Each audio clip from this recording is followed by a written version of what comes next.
Hello student. आज की video हम बात करेंगे class 11 accountancy rules of journal entries. Generally जो है स्टूडेंट्स फर्स्ट स्टेप में जर्नल एंट्री करने की रूल्स के बारे में नहीं जानते हैं या फिर उनको जर्नल एंट्री करने में दिक्कत होती है। तो वीडियो को देखिएगा पूरा तक, आपकी ये दिक्कत आज दूर हो जाएगी कि जर्नल एंट्री बिल्कुल ईजी लगने लगेगा आपको। मैं हूँ नकुल सर, आप देख रहे हैं अपना favourite channel tech news go and ढाली। ठीक है। तो जनरल एंट्री के रूल के बारे में, बेसिकली जनरल एंट्री का रूल ज़्यादा कुछ नहीं। जनरल एंट्री का रूल होता है आपका डबल एंट्री सिस्टम।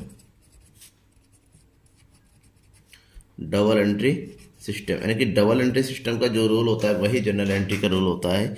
एक्चुअली में जनरल एंट्री को करने के लिए आपको बस इतना पता होना चाहिए कि कौन सी चीज़ को हम डेबिट करेंगे और कौन सी चीज़ को क्रेडिट करेंगे, बस।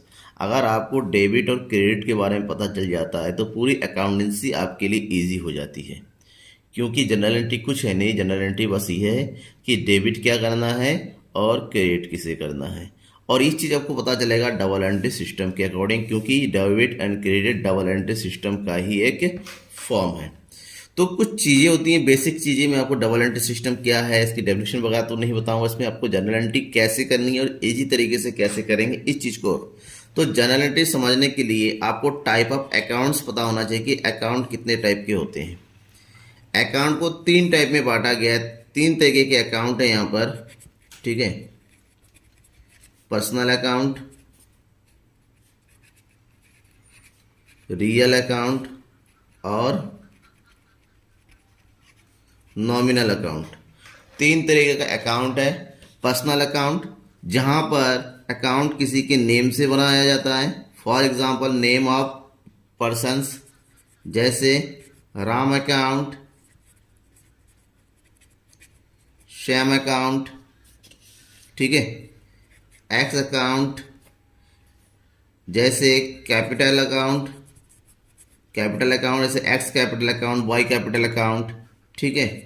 Drawing account, X drawing account जो किसी के नेम से बनता है, बेसिकली ये सब पर्सनल अकाउंट होता है। ठीक है ना। जैसे एक्स लिमिटेड अकाउंट, कंपनी का नाम आ गया, इंस्टीट्यूट का नाम आ गया, ये सब पर्सनल अकाउंट होता है। रियल अकाउंट, रियल अकाउंट ऐसे अकाउंट होते हैं जो रियल में हमारे सामने इसका फिजिकल अपीयरेंस होता है। यूं कहें जहां पर बेसिकली एसेट्स के बारे में दिया होता है। फॉर एग्जांपल कैश अकाउंट, ठीक है, bank account, furniture account, machine account, land account, building account. ठीक है ना। Goodwill account, brand account. जब कहीं पर किसी एसेट्स की बात की जाती है तो वो रियल अकाउंट होता है। और नॉमिनल अकाउंट का मतलब होता है, नॉमिनल अकाउंट जो कि नॉमिनल होता है, इसका कोई फिजिकल अपीयरेंस नहीं होता है, लेकिन बिजनेस की वैल्यू को बनाए रखने के लिए इस अकाउंट को रखना पड़ता है। ठीक है ना। बेसिकली इसमें क्या होता है, जितने भी एक्सपेंसेस हैं हमारे या फिर जितने भी इनकम है उनको शामिल किया जाता है। For example rent account, salary account, profit and loss account, commission account, इस तरह के सारे अकाउंट जो है नॉमिनल अकाउंट होता है। अब बात आती है कि अकाउंट समझने के बाद इसको डेबिट और क्रेडिट कैसे करें। तो डेबिट और क्रेडिट करने का बेसिक रूल आपको बता दूं। सबसे पहले पर्सनल अकाउंट का डेबिट क्या होगा। पर्सनल अकाउंट में डेबिट वो होगा जो रिसीवर होता है, यानी कि जिसके नाम पे कुछ मिलता है वो रिसीवर होता है। और क्रेडिट हो जाता है गिवर, और जो देने वाला होता है वो क्रेडिट होता है। सिंपल सी बात समझ लीजिए। जैसे राम ने पे किया, राम पेड, राम ने पे किया कि राम से पैसा आया तो राम के यहाँ पर क्या करेंगे, क्रेडिट करेंगे। ठीक है ना। पे टू श्याम, श्याम को दिया गया तो श्याम को पैसा मिल रहा है तो श्याम को यहाँ पर क्या करेंगे, डेबिट करेंगे। ठीक है ना।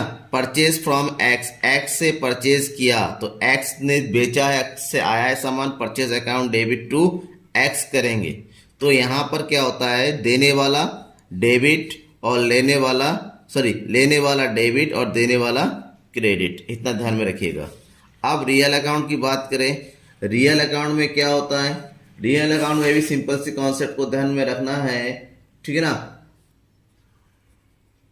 What comes in, real account में जो कुछ आता है, कम होता है, आता बढ़ता है, ये क्या है, इंक्रीज होता है, उसको हम डेबिट करेंगे।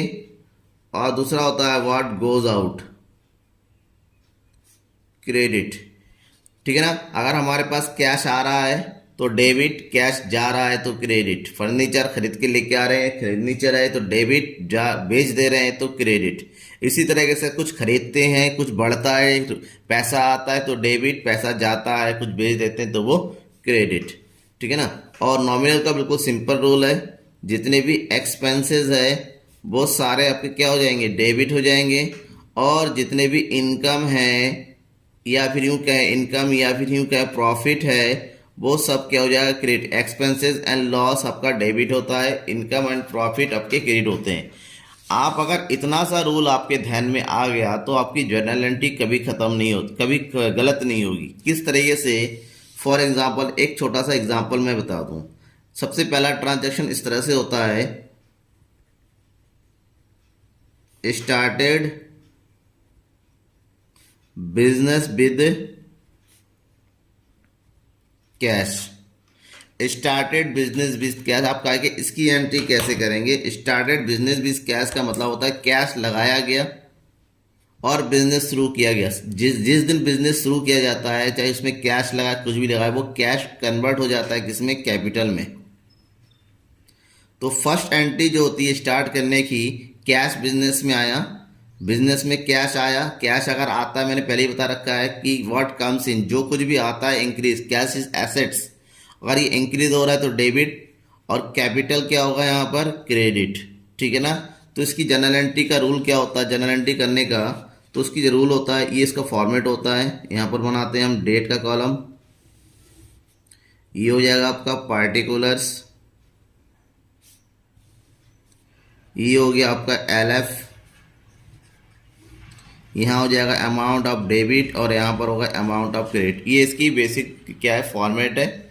इस फॉर्मेट्स की एंट्री करेंगे तो इसकी एंट्री हो जाएगी आपकी, कैश आया है तो कैश अकाउंट, डेबिट थोड़ा सा अलग LF के साथ लिखेंगे यहाँ पर, डेबिट टू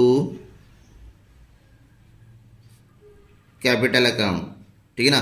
जो भी अमाउंट दे रखा है, मान लीजिए अमाउंट दे रखा है 50,000, तो यहाँ पर हम लिख देंगे अमाउंट 50,000।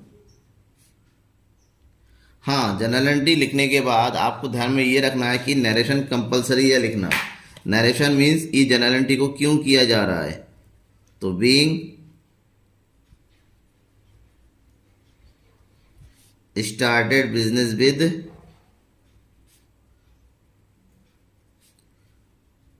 कैश।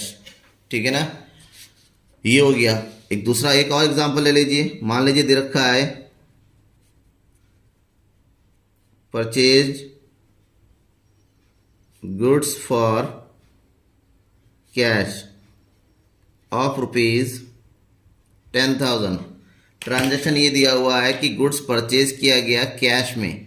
जब कैश बढ़ा रहा है का मतलब परचेज किया गया है, तो कैश हमारे पास से जाएगा क्योंकि हमें पेमेंट करना है। तो यहाँ पर कैश को क्या कर देंगे, क्रेडिट कर देंगे। बस सबसे पहले ये पता करिए आप क्या डेबिट होगा और क्या क्रेडिट होगा।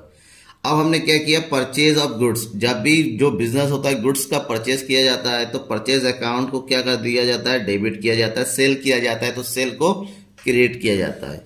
तो परचेज है डेबिट और कैश है क्रेडिट, तो इसकी एंट्री सेम वही होगी। अब एंट्री कर दीजिए यहाँ पर, purchase account debit 10,000 to cash account, ये इसकी कॉलम हो गया। ठीक है ना। 10,000 नरेशन लिखेंगे, wing goods purchase for cash. बस ये है आपकी जनरल एंट्री की बेसिक रूल्स। बाकी जनरल एंट्री में आपको नेक्स्ट वीडियोस में डीके गोयल बुक का रेगुलर जो क्वेश्चंस है लगातार वाले, वो प्रैक्टिकल क्वेश्चन वो आपको करके बताऊंगा। ठीक है। उसके वीडियोस आपको आते रहेंगे, उसके लिए इंतजार कीजिए। Thank you.